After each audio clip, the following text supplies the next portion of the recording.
finally, we get to the reaping phase, which is where you are going on all cylinders. You're at the top of your field. You're being rewarded for it. That's great. Everybody wants to stay there. But if you get too happy, too cozy where you are, you stop learning. And we need to forcibly disrupt that and go back to the learning phase so that we can keep ourselves fresh. Welcome to Leadership, the podcast where leadership meets real-world insights. In each episode, you can eavesdrop on exclusive conversations with top thought leaders, best-selling authors, and experts in leadership, communication, relationships, culture, and everything else that shapes your effectiveness in the workplace and in your personal life. Leadership is here for you. Now, here's our host, himself a seasoned coach and best-selling author, Dr. Roger Dean Duncan. Hello, everyone. Thanks for joining us for this episode of Leadership. I'll begin by telling you a story about my friend Tom Pulliam. Tom was a modern-day Renaissance man. He had multiple careers, sometimes overlapping, because he learned how to shape his gifts to match the needs of others. For many years, Tom was a manager at a food manufacturing company. He made lunch meat. In his off hours, he liked to do crossword puzzles. He got very good at it. So good, in fact, that when he ran out of puzzles to solve, he started creating his own. Then he got so skilled at creating new puzzles that he began to sell them. That was decades ago. Today, if you want one of the best books on the subject, pick up a copy of the New York Times Crossword Puzzle Dictionary by Tom Pulliam. Oh yes, Tom also made a name and a fortune for himself as an actor, doing voiceovers for a wide range of TV and radio commercials. Tom would insist that he was no smarter than the next guy. Maybe not, but he definitely took a cue from Albert Einstein, who advised that we should live out of our imagination rather than out of our memory. Tom's sound thinking enabled him to discover opportunities that enriched both his life and his bank account. That perspective is at the heart of everything that's taught by Dorie Clark, our guest for this episode of Leadership. Dorie is widely regarded as one of the top business thinkers in the world. She teaches executive education at Columbia Business School. She was described by the New York Times as an expert at self-reinvention and helping others make changes in their lives. Dorie is the author of several best-selling books, including Reinventing You, Define Your Brand, Imagine Your Future, Stand Out, How to Find Your Breakthrough Idea and Build a Following Around It, and The Long Game, How to Be a Long-Term Thinker in a Short-Term World, and several others. She consults and speaks for clients like Google, Microsoft, and the World Bank. Dorie, welcome to Leadership. Roger, so glad to be here with you. Thanks for having me. Really appreciate your making time. Now, it's no secret that a lot of CEOs focus on quarterly profits at the expense of long-term growth. Why do many people seem to adopt that same short-sighted mindset in managing their personal lives? Well, I think the reason that so many people, you put your finger on it. In a corporate context, there's a lot of pressure. Everybody's bearing down. What are the results? Give me the numbers. But frankly, the reason that people do it in their personal lives and in other matters is it's just easier. The path of least resistance is doing what is directly in front of us. If you have a fire alarm blaring, you want to turn it off before you handle anything else. And the truth is, to our stress system, to our cortisol system, those emails in your inbox are the screaming, blaring fire alarm. And so we do those instead of actually making substantive progress on the things that all of us would probably agree matter more to our long-term success. They're the things that we actually want to be doing, and yet we consistently push them aside in favor of things that, if we reflected on it, would probably be considered a lot more trivial. Yes. Well, I've heard you say that a frequent complaint is the feeling of being rushed, overwhelmed, and perennially behind. How did that deadly combination become so common?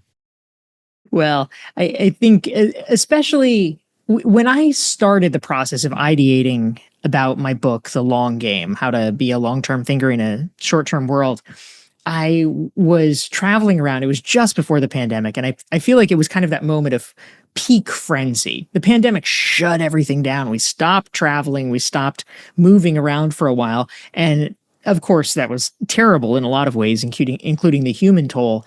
But it was good in others in that it gave us a chance to reflect on how we had been going. But up until 2019, I think it really was just a case of more. That, the faster we move, the more money we make, the more connections we have, the more opportunities we have. And it's very easy to get caught in that trap and not get off of it because all of the rewards are stacked in the interest of just maximizing what we're doing. And it's very hard to disengage from that, both in literally a physiological sense. Once once your stress response is up, it is hard to sort of take a step back and actually relax. Just slow your breathing, slow your heart rate in a literal sense. But there are a lot of rewards and emotional gratification that comes with busyness and frenzy. And that is a piece that's hard for us, whether in our personal or our professional lives, to divorce ourselves voluntarily from. Well, what is it, do you think, about busyness that is so compelling to people, including those who ironically complain about being too busy? This is an important realization because a lot of people, their first impulse, understandably, is to blame the external thing. Oh, it's just that I get sent too many emails and I have to respond to them. Oh, it's just that my employer schedules too many meetings. And it's not that those things are not true. They probably are true. But what keeps us getting in that same situation is the fact that there are actually emotional gratifications. There are reasons why we might even subconsciously seek out busyness. And there's a lot of research about this. Interestingly, Sylvia Bellezza of Columbia University and her colleagues have focused on this question about the social status of busyness. And this is one of the ones that's very hard to get away from because you really do have social rewards from it. If you say to somebody, "Oh, I'm so busy," like this a badge of honor. Yeah, this is basically a way of telling people I'm important, but it sounds just a little bit less braggy than that. But it accomplishes the same thing. I'm curious, Roger, how do you relate to all of these things? Are you somebody that either now or in the past has been kind of pushed to the point of busyness, or do these things apply in your life as well, or not really? Well, I've never been accused of being lethargic. I I can't recall ever finishing a day when everything on my to-do list was finished. Maybe I like the endorphins of marking something off my to-do list. I've never gone this far. I know some people who would do something that wasn't on their list, but then they would put it on their list so they could have the pleasure of marking it off. Now, yes, I haven't gone that far, but I enjoy being busy, and I especially enjoy what I'm doing now, which is, frankly, talking to a lot of smart people like you. I mean, that's pretty rejuvenating. So absolutely. That's what I do. Well, let me ask, what seems to be the key to saying no to things that have short-term allure but limited long-term value? So I think there's a couple of things that we need to address. One is literally the tactical, because sometimes people just don't know how to say no. They haven't learned, they haven't seen good examples of it. And so they just get so oppressed with the idea of, but I'm going to hurt his feelings, or, oh, but she'll think I'm too big for my britches now if I don't say yes to that coffee, or whatever it is. And so this is one that is certainly a solvable problem. Some of it is just strategizing with friends. Actually, AI can be incredibly helpful now. I've used it to very good effect, where you can just say, hey, there's this person, they want XYZ, but I don't really want to do it, but I don't want to hurt their feelings. Can you help me come up with a good script? And their scripts are fantastic. So that actually can be a very useful tool that can take some of the guilt and a sense of obligation away from it, which is important, and it's burdensome to people.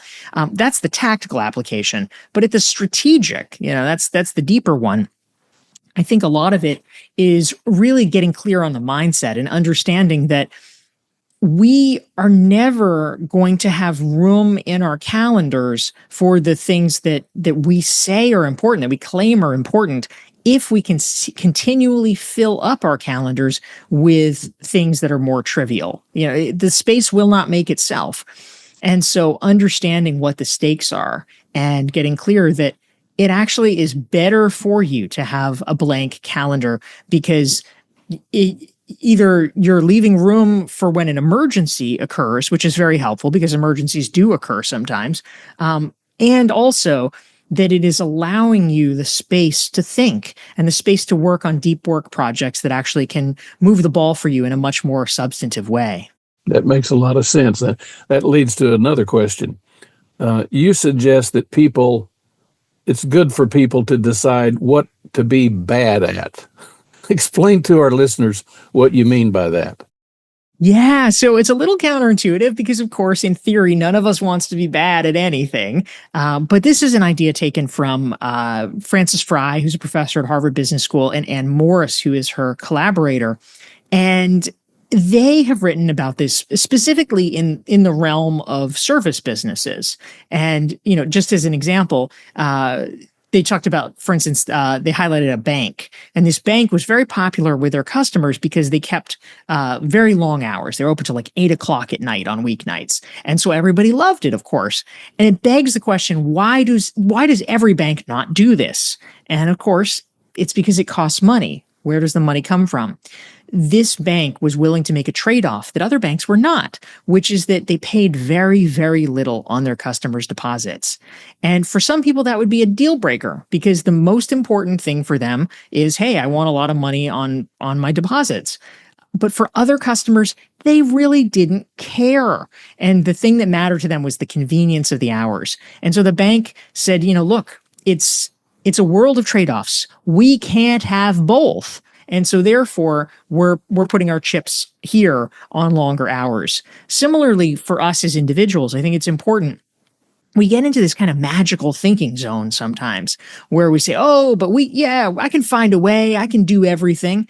And of course, we can't do everything. But if we get honest with ourselves and recognize, there are trade-offs, we have to choose, then we're a lot more likely to say, okay, I really can legitimately be great at something because I will have the time and energy to invest in it because I'm not doing this other thing. And that makes a difference. I can see that. People can make the most progress, you say, if they strategically over-index. If you would, give us an example of what that looks like in actual practice.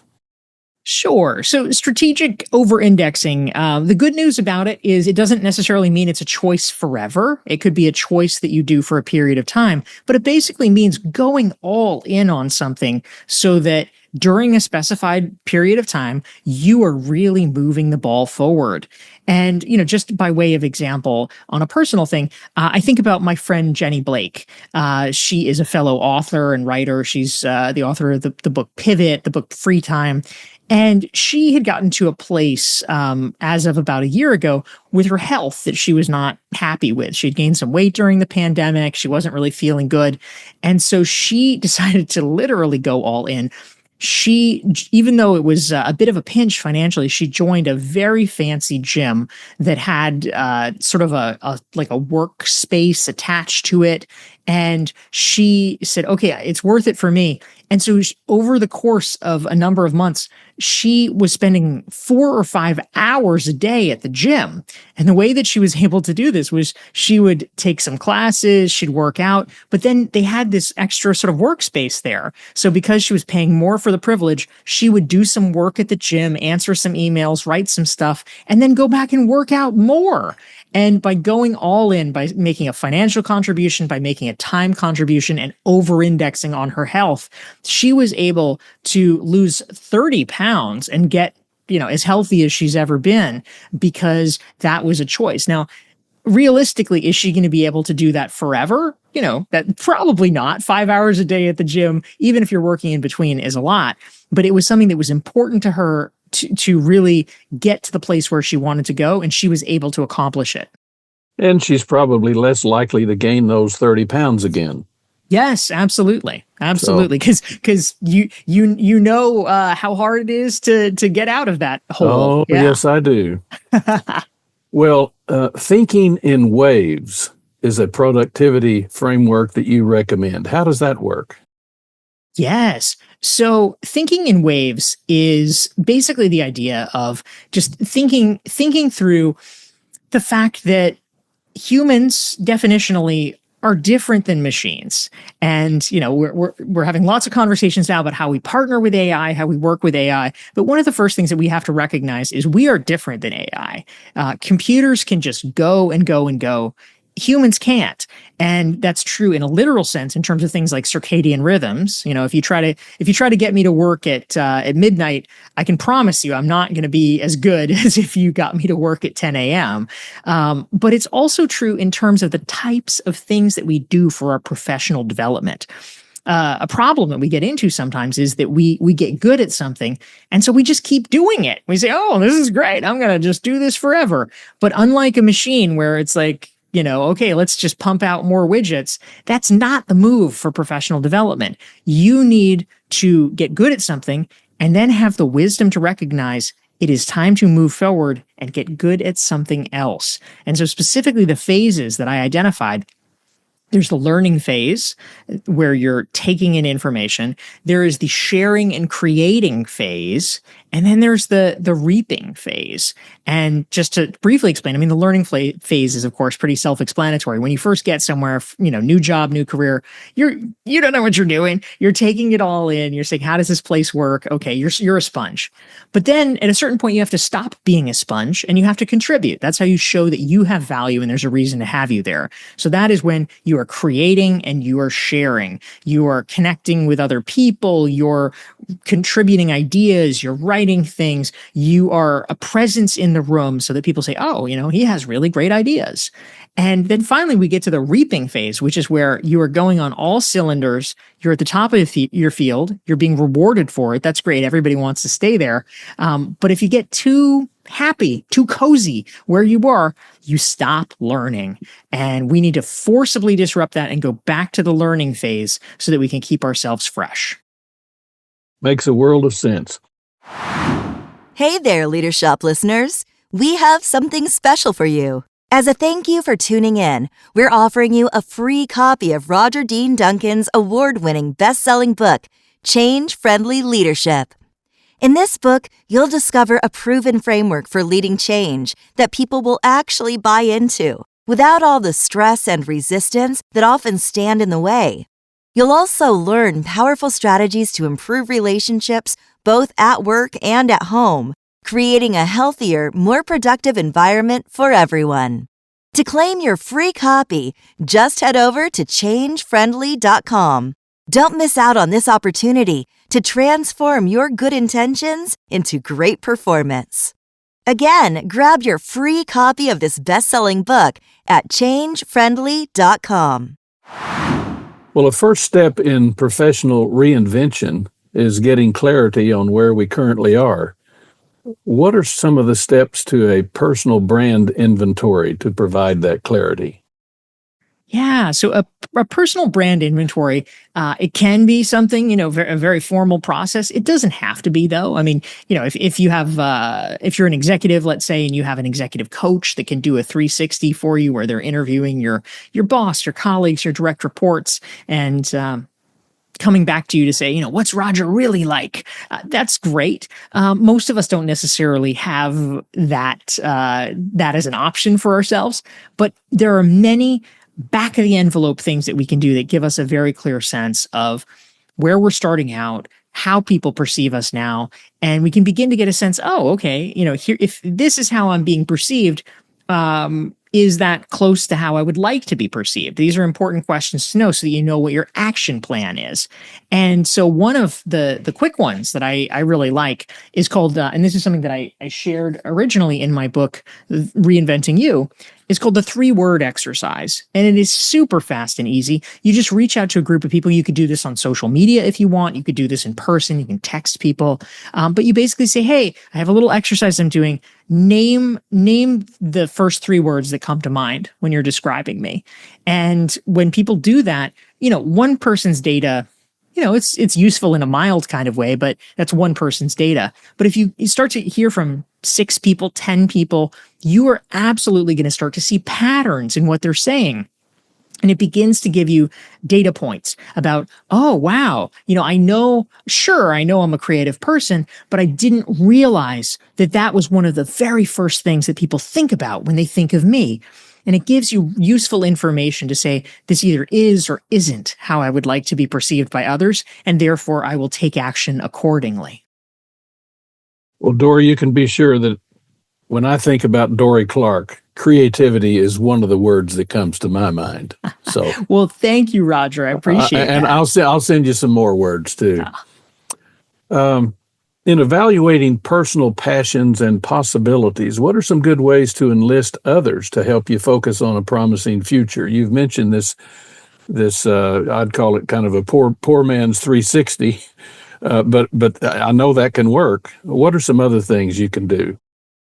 Yeah, absolutely. I mean, there's another story that I actually tell in Reinventing You, which is a kind of more in-depth version, and not everyone will love this. There's From what I've heard in talking about this idea, there's a contingent of people who say, "Wow, this is the best thing I've ever heard in my life," and there's a contingent that say, "Oh my gosh, I'd be way too scared. That's like very intimidating." So recognize.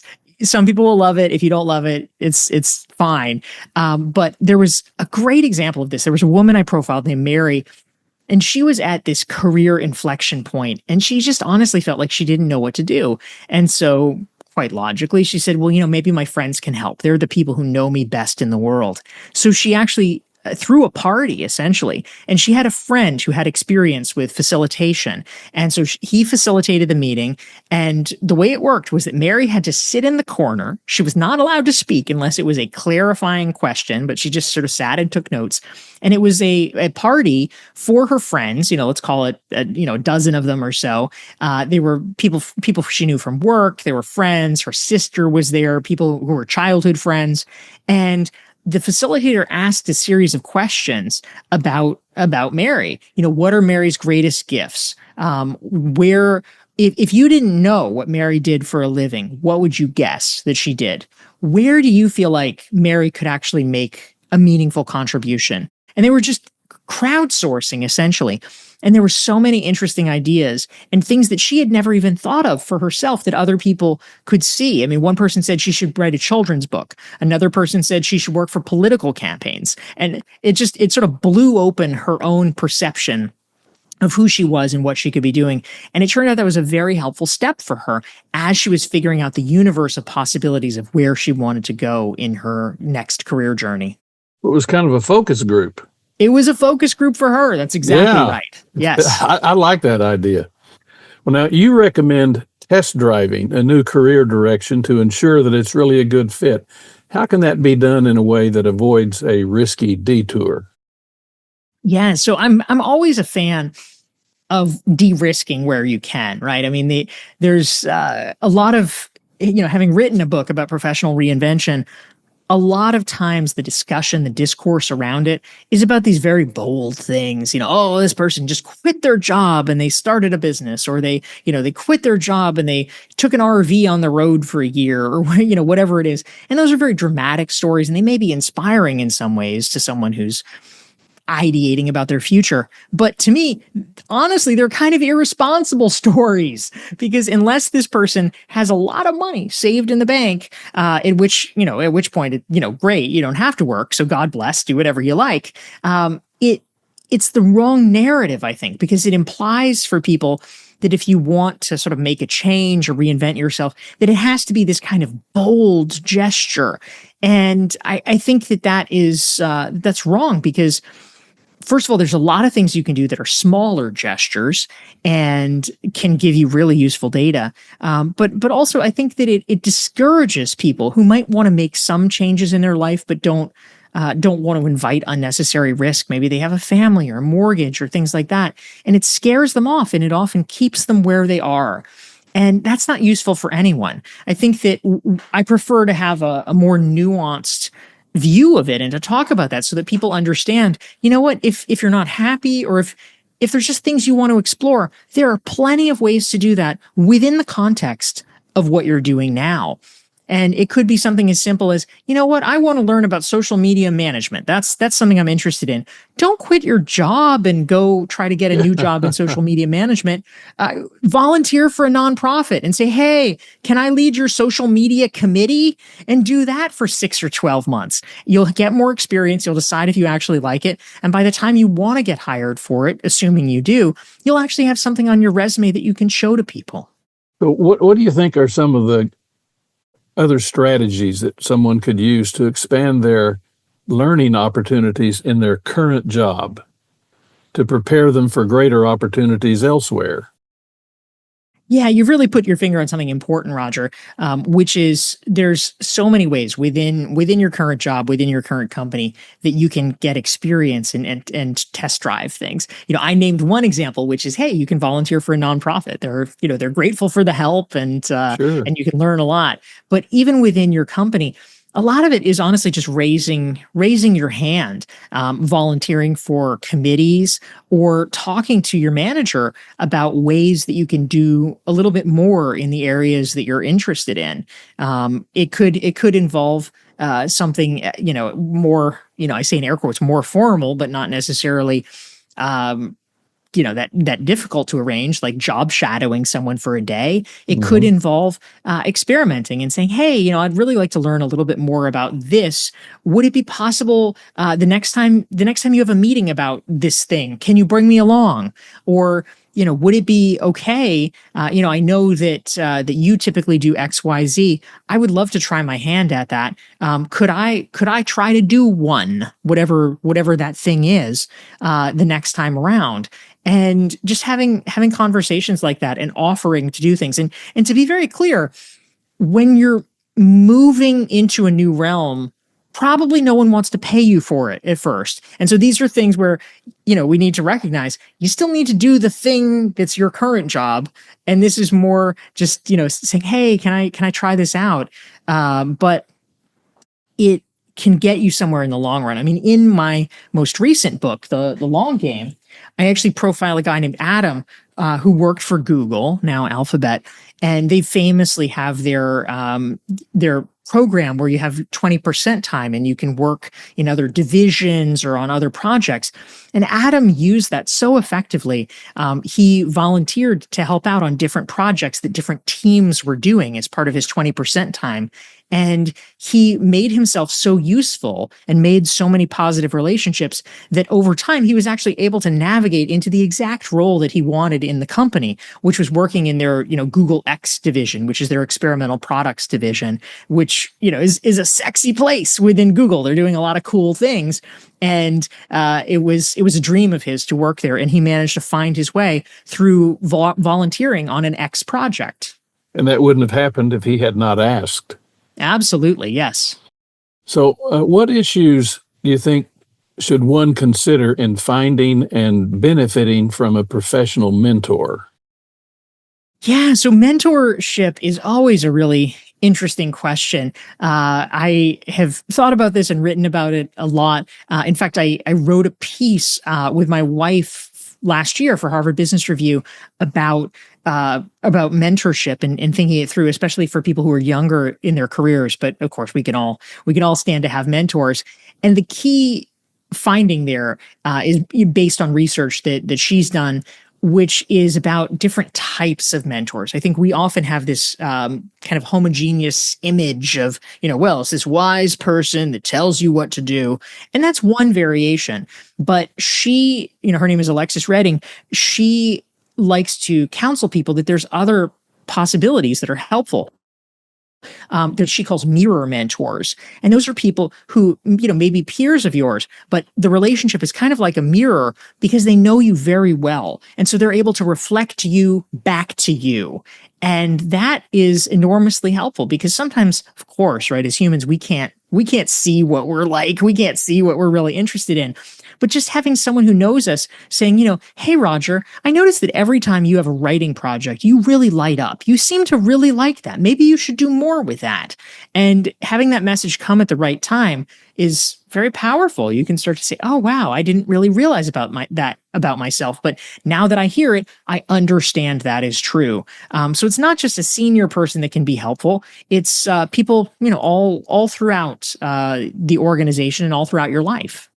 Yes, I've actually seen leaders in organizations benefit by learning from the people who report to them. For sure. They very explicitly ask them about their work and how it works and how it contributes. I mean, I guess you might think, well, the leaders should know all that. Well, the leaders don't all know all of that. Yes. Well, you suggest that in rebranding oneself, it's important to build a convincing narrative. What are the steps to doing that, and can you give us an example? Yeah, so narrative is an interesting question and an important part of all of this, because we often assume when it comes to reinventing ourselves or making some kind of a transition that the hard part is just doing the thing.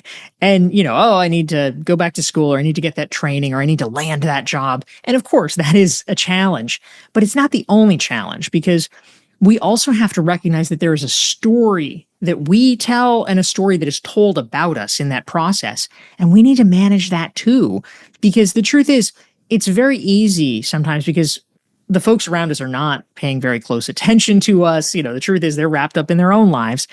And so it's really easy for people, frankly, to get the wrong impression about us or about what we're doing. And they may not understand that we're serious. They may not understand that we're, competent or trained in what we want to do. And so we have to kind of essentially do image management as we are making a transition so that other people will really appreciate, oh, I guess he is serious about this architecture thing. I thought that was just a phase or whatever. And they realize, oh no, he really actually does want to be an architect, doesn't he? So how do you do it? Part of it, honestly, is just repetition. That's probably the most important part, because it takes a lot of hits for people to remember. Social media can be very helpful, because that, in a very kind of passive learning by osmosis way, is a way for you to showcase your interest. Oh, wow, he's been posting about architecture 3 times a week for months now. Oh, this must really be a thing. Partly it's about our conversations. And, one of my favorite observations that I've made over the years about just a very easy, like low hanging fruit way that we can actually let people know about who we are and what we're interested in is just very simply having a good response to the question, hey, what have you been up to lately? Because people always ask that question. We usually don't have a good answer. But if you have one in your back pocket that is related to your career aspirations, that's the moment. And it enables you to get a message across at a time when people are asking and they're receptive to hearing from you. Right. And if you have a good answer, it's going to be more than small talk. You'll actually have a conversation. Absolutely. Yes. Well, finally, what question do you wish I had asked, but I didn't? And how would you respond? You're outsourcing here. Yeah, well, right. I think, Roger, this has been a fantastic conversation. I feel like you've been very thorough. But to turn the tables a little bit, I wanted to ask you a question, because I would, if you don't mind, I would just love to hear about your relationship to reinvention. How have you reinvented yourself over the years? And is there a sort of abiding lesson that you've learned through your own experience? Well, I suppose it's been iterative over many years. As you know, I was a consultant for many years. I also had worked in the corporate environment. I was head of global communication at Campbell Soup Company at one time. But most of my career was in coaching and training leaders in all sorts of organizations. And I found that very inspiring and very engaging. I was always around really smart people, and I always learned a lot from them. And then as I got older and things changed in my personal life, as it does with everybody, I didn't want to travel anymore. I used to travel so much. I knew all of the gate agents at most airports by their first name, and I got tired of that. So I started writing more. I had written early in my career. I was a journalist, covered politics and business. So I started writing again. And as you know, I have written some books. You endorsed one of them very, very nicely. I appreciate that. And then I started writing a column for Forbes. That's a platform that reaches 75 million people each month.